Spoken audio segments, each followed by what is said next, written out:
ವರದಿ Prashanth S Nagnoori, public network TV Karnataka.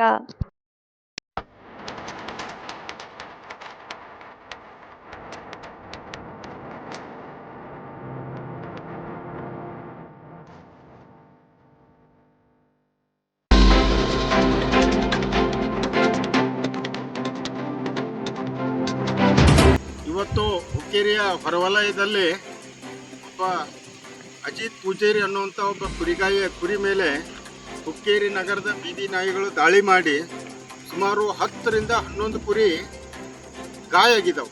ಸಾಕಷ್ಟು ಚರ್ಮ ಎಲ್ಲ ಕಿತ್ತು ಹರಿದು ನಾಶ ಆಗಿದ್ದವು. ಇನ್ನು 6 ಕುರಿ ಮರಿ ಸತ್ತು ಹೋಗಿದ್ದವು. ಸಾಕಷ್ಟು ಸಾರಿ ನಾವು ಹುಕ್ಕೇರಿ ನಗರ ಸಂಬಂಧಪಟ್ಟಂಗೆ ಪಂಚಾಯತಿದವ್ರಿಗಾಯ್ತು, ಸರ್ಕಾರಿ ಆಸ್ಪತ್ರೆದವ್ರಿಗಾಯ್ತು, ತಹಶೀಲ್ದಾರ್ ಕಡೆಯಿಂದ ಆಯಿತು, ಎಲ್ಲರಿಗೂ ಒಂದು ವಿನಂತಿ ಮಾಡಿದ್ರು ಕೂಡ ಯಾರೂ ಬೀದಿ ನಾಯಿಗಳ ಬಗ್ಗೆ ಕಾಳಜಿ ವಹಿಸದೇ ಇರೋದ್ರಿಂದ ಇವತ್ತು ಒಬ್ಬ ಮುಗ್ಧ ಅಮಾಯಕ ಬಡ ಕುರಿಗಾಯಿಯ ಏನು ಜೀವನೋಪಾಯಕ್ಕೇನು ಕುರಿ ಮರಿ ಸಾಕಿ ಅವನು ಮಾರಿ ಅವು ಏನು ಜೀವನ ಮಾಡ್ತಾರಲ್ಲ ಅವರ ಹೊಟ್ಟೆ ಮೇಲೆ ಹೊಡೆಯುವಂಥ ಒಂದು ಪಂಚಾಯತಿ ಇರ್ಬೋದು, ತಹಶೀಲ್ದಾರ್ ಆಫೀಸ್ ಇರ್ಬೋದು, ಇವರೆಲ್ಲ ಸರ್ಕಾರ ಏನು ನಿರ್ಲಕ್ಷ್ಯ ಮಾಡೈತಲ್ಲ, ಈ ಬಡವರ ಹೊಟ್ಟೆ ಮೇಲೆ ಹೊಡೆಯುವಂಥ ಕಾರ್ಯ ವ್ಯವಸ್ಥಿತವಾಗಿ ನಡೀತಾ ಇದೆ. ನಾನು ಕೂಡಲೇ ಹೇಳ್ತಾ ಇದ್ದೀನಿ, ಏನೇನು ಇವತ್ತು ಕುರಿ ಸತ್ತಿದಾವಲ್ಲ, ಕುರಿ ಮರಿ ಸತ್ತಿದಾವೋ ಅದು ಕೂಡಲೇ ಪರಿಹಾರ ಕೊಡಬೇಕು. ಕೊಡಲಿಲ್ಲ ಅಂತಂದ್ರೆ ನಾವು ನಾಳೆ ಬೆಳಗ್ಗೆ ಪಂಚಾಯತಿ ಎದುರುಗಡೆ ಕುರಿ ಮರಿ ಸತ್ತದ್ದು ಎಲ್ಲ ತಗೊಂಡು ಹೋಗಿ ಅಲ್ಲಿ ಪ್ರತಿಭಟನೆ ಮಾಡ್ಬೇಕಂತೇಳಿ ನಾವು ನಿರ್ಧಾರ ಮಾಡಿದ್ದೀವಿ. ಇವತ್ತು ಹುಕ್ಕೇರಿಯ ಹೊರವಲಯದಲ್ಲಿ ಒಬ್ಬ ಅಜಿತ್ ಪೂಜೇರಿ ಅನ್ನುವಂಥ ಒಬ್ಬ ಕುರಿ ಮೇಲೆ ಹುಕ್ಕೇರಿ ನಗರದ ಬೀದಿ ನಾಯಿಗಳು ದಾಳಿ ಮಾಡಿ ಸುಮಾರು 10ರಿಂದ 11 ಕುರಿ ಗಾಯ ಆಗಿದ್ದವು. ಸಾಕಷ್ಟು ಚರ್ಮ ಎಲ್ಲ ಕಿತ್ತು ಹರಿದು ನಾಶ ಆಗಿದ್ದವು. ಇನ್ನು 6 ಕುರಿ ಮರಿ ಸತ್ತು ಹೋಗಿದ್ದವು.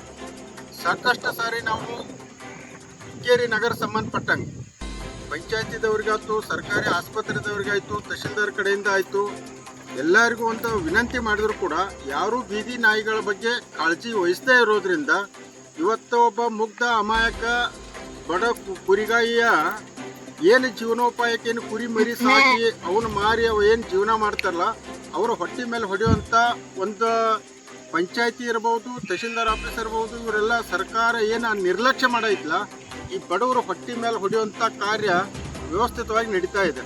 ನಾನು ಕೂಡಲೇ ಹೇಳ್ತಾ ಇದ್ದೀನಿ, ಏನೇನು ಇವತ್ತು ಕುರಿ ಸತ್ತಿದಾವಲ್ಲ, ಕುರಿ ಮರಿ ಸತ್ತಿದಾವೋ ಅದು ಕೂಡಲೇ ಪರಿಹಾರ ಕೊಡಬೇಕು. ಕೊಡಲಿಲ್ಲ ಅಂತಂದ್ರೆ ನಾವು ನಾಳೆ ಬೆಳಗ್ಗೆ ಪಂಚಾಯತಿ ಎದುರುಗಡೆ ಕುರಿ ಮರಿ ಸತ್ತದ್ದು ಎಲ್ಲ ತಗೊಂಡು ಹೋಗಿ ಅಲ್ಲಿ ಪ್ರತಿಭಟನೆ ಮಾಡ್ಬೇಕಂತೇಳಿ ನಾವು ನಿರ್ಧಾರ ಮಾಡಿದ್ದೀವಿ.